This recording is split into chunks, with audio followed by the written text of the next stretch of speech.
Wow. Mr. Arevalo, kanina, nandito ako kanina, umakyat na ako. Pagbalik ko rito, nakatungo ka pa rin.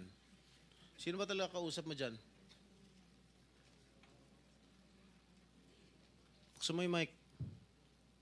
Wala po, Your Honor. Meron ka ba abogado? Yes po, Your Honor. Ikaw ang may-ari ng Wawaw. Opo, Correct? Your Honor. Ano ba yan? Sole proprietorship, partnership, or corporation? Sold po, Your Honor. Sole, ikaw lang. Magkano paid up capital? Magkano capital mo dyan? Nung una po is 9 million po, 2017. 9 million. 2017 po, nag-start po kami. 2017. 17 po. Up to now. Hindi po. Sole proprietor pa rin hanggang ngayon. Apo. Okay. Paano ka naka-garner with 9 million as your capital? Paano ka nakakuha ng malalaking proyekto sa DPWH? Nag-start lang po kami nung 2019 po na may nagka-project po. 2019? Opo. Sino kausap mo? Wala po, Your Honor. Wala po. Wala kang kausap? Wala po. Okay. Involved ka sa Ghost Project? Your Honor, I invoke my right to self-incrimination, Your Honor. Ano nga? Pakiulit. I invoke my right for self-incrimination, Your Honor. What?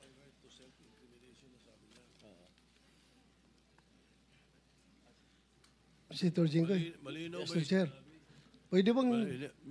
linawin muna natin yung sinabi kasi ang narinig ko, I invoke my right to self-incrimination. Against self-incrimination, Your Honor. Against eh. Plus, Mr. Chair, dapat tumingin ka rin sa nagtatanong mo, Mr. Wow. Ayaw ba tumingin sa amin? Huwag kang kausap Yuko mo. ka na, yuko dyan. Lamesa yung kausap mo eh. Senador yung nagtatanong sa'yo. Harapin mo rin. Thank you, thank you.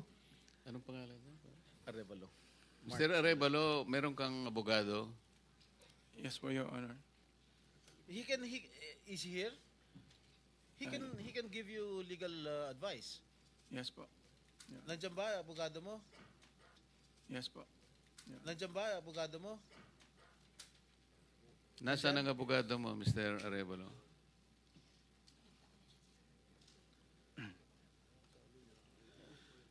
Nasa likod ko po, Your Honor.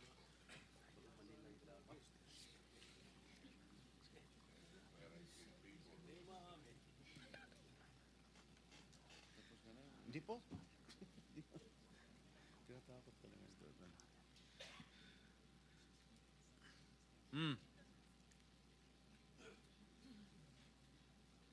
Oh, answer. Tingnan mo na, so may in-advisean ka na ng abogado mo, ha? Mr. Arevalo, Are you involved in any ghost projects?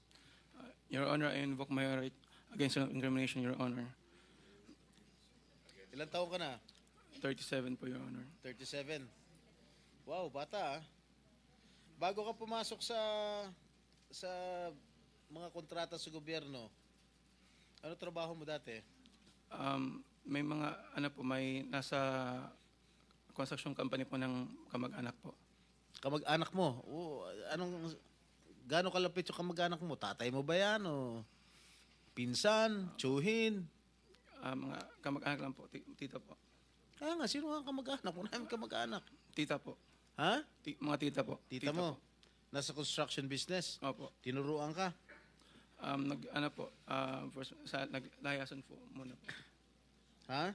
Layasan po. Ano yung mga proyekto mo? Ano mga nakuha mo proyekto rito sa DPWH? At saan?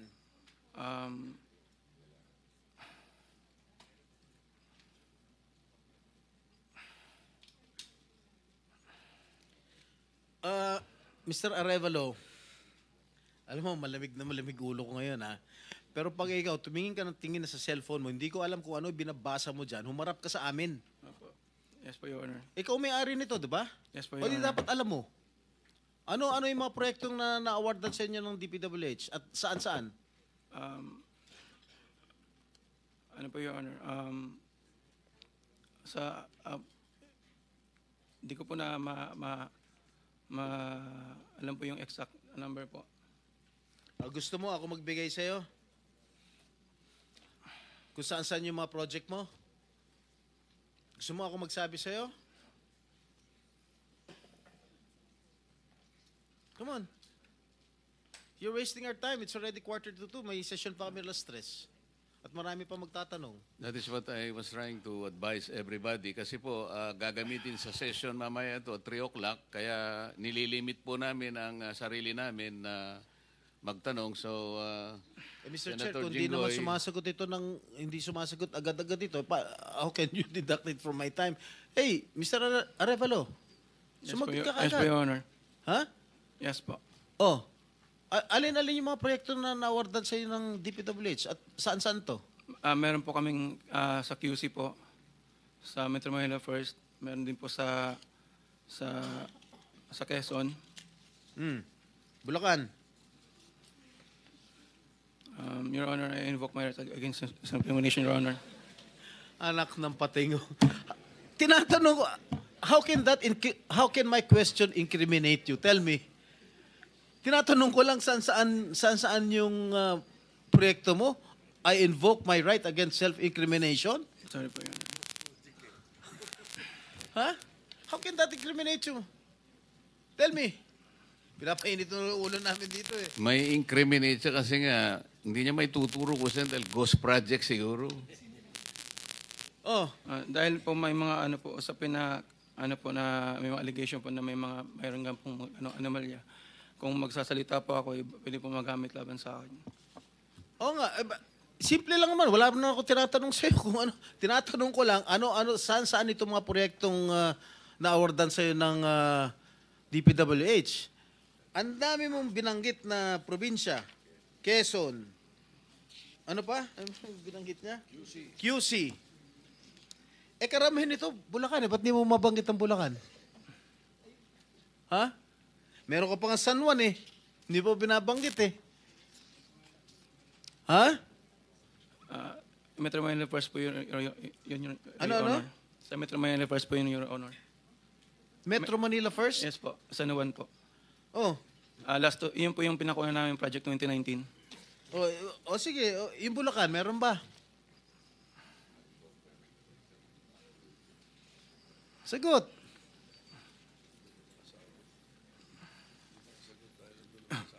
Your Honor.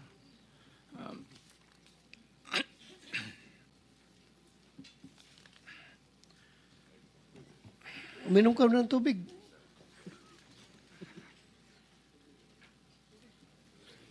Oh. Ilan? Ilan? Di ko pa sigurado, Your Honor. Oh, dito base sa record namin, meron kang 42 projects sa Bulacan. Meron kang 42 projects sa Bulacan.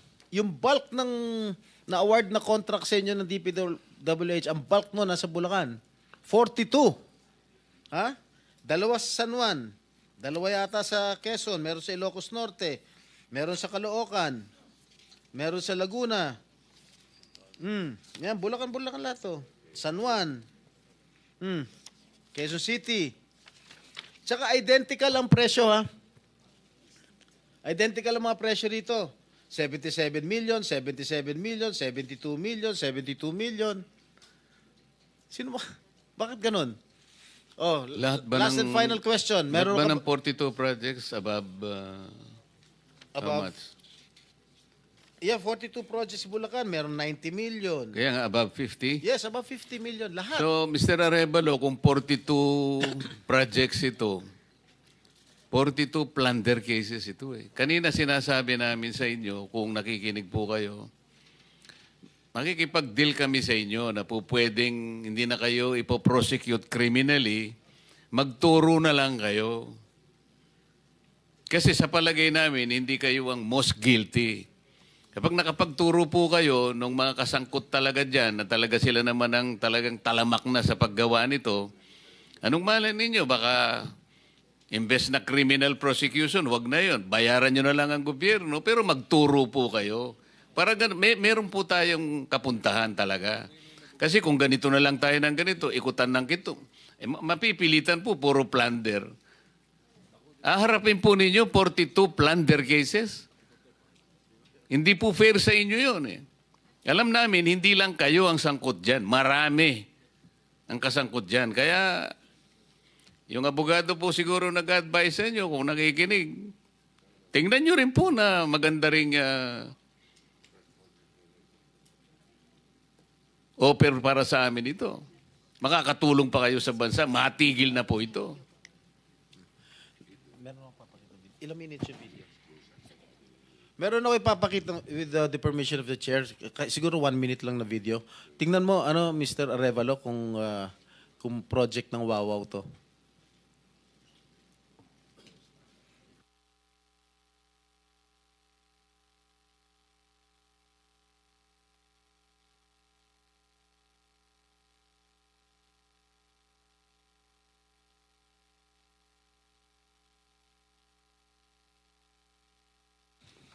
Familiar ka dito? Familiar ka, Mike? Hindi po, Your Honor. Hindi. Dahil, hindi ka nga talaga magiging familiar dahil ghost nga. Tama? Yan, ang nakalagay dyan sa report, completed.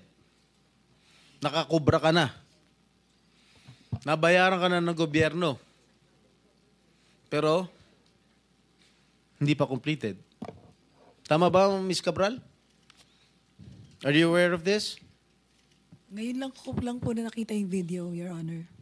Na hindi kompleto, di ba? Pero bayad sila. Wala po akong nakikita. Sa Hagonoy, Bulacan. So, hindi mo alam, Mr. Arevalo? Ngayon ko lang din po nakita yung video. Ngayon ko lang din po nakita yung video, Your Honor. Oh, talagang hindi mo makikita dahil hindi mo naman alam. Kasi nga ghost. Di ba? Alam mo, nag-iisip na ako kung isa-site kita yung contempt dito eh. Huwag mo lang ako subukan, please. Okay, babalik ka kita next hearing Miss Sarah. Mr. Chair, with the indulgence of the SP Pro Temp, interjection. Yes, Okay, please. provided it's very brief kasi Yes, kulang very na po brief, tayo Mr. Chair. sa panahon. Apo, very brief lang. Sabi nyo kanina, and salamat po sa SP Pro Temp at Mr. Chair. Sabi nyo kanina, Mr. Arevalo, na meron din kayong mga proyekto, ang Wawaw, sa Quezon City sa pamamagitan ng Metro Manila First. Kasama po ba yon sa dalawa lang sa 254 flood control projects sa Quezon City na may koordinasyon sa LGU ayon kay Mayor Joy Belmonte? Yes po, Your Honor. Yun yun. Yun din. Ano po yun, yung sa isa po, may letter na po dun for termination po. Letter for termination. Yun ba yung sa Barangay Mariblo sa Quezon City? 2 pumping stations na nagkakahalaga na 282 million pesos na magkaharap? I-check, yun po, ang di ko po masagot. I-check po namin, Your Honor. Sige po, pakipaalam nyo sa komite namin sa pamamagitan ng aming chair.